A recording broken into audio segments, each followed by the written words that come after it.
The ability to communicate with others who are not co-located with you in close proximity is extremely important in today's world. I don't call loudly in my house or scream or yell to talk to my wife or son who is either upstairs or downstairs anymore. For quite some time now, I've been using my smartphone to do just that. Now, in the 23rd century, Starfleet had various forms of communicators in the galaxy far, far away. Whether you were a Jedi or an Imperial officer, being able to communicate with others is just as important.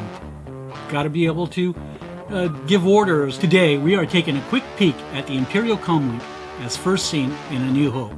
Hi, I'm Rob, and this is A Constantly Racing Mind.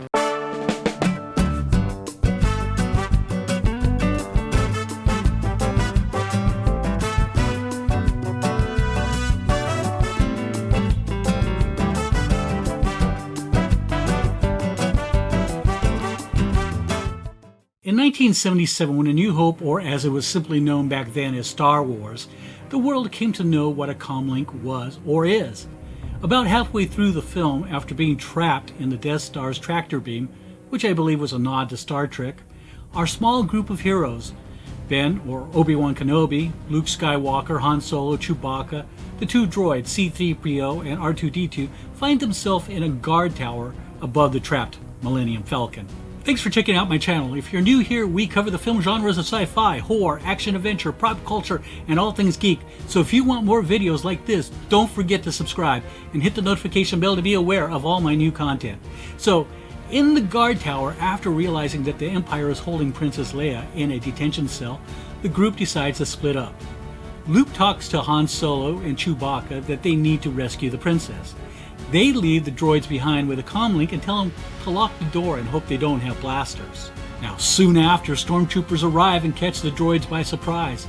Quick thinking C-3PO tells the troopers that R2 needs some repair, and he grabs a comlink off the counter as they leave. Now, we don't think about the comlink again for a bit, as our heroes are trying to fight their way out of the detention block.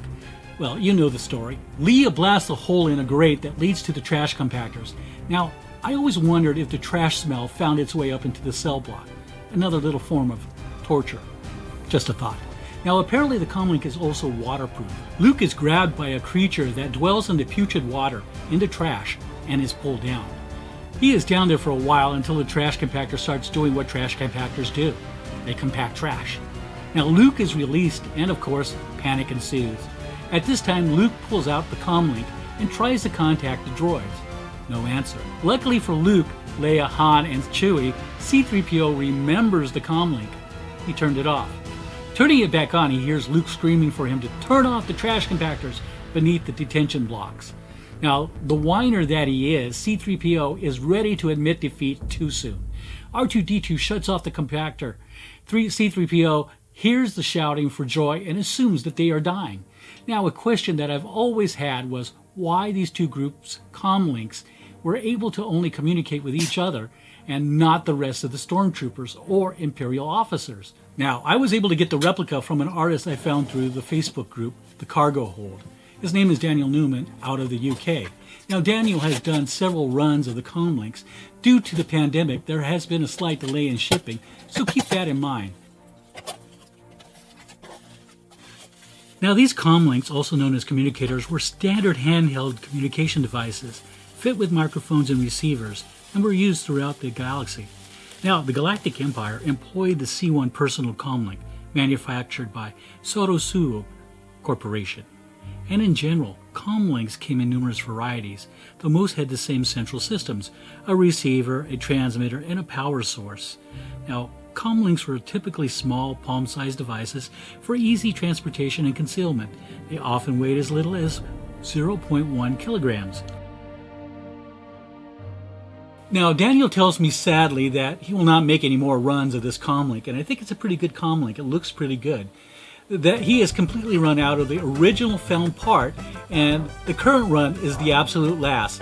Now, the part in question is the reed cylinder from the 1970s, which is lighter in weight and darker in color.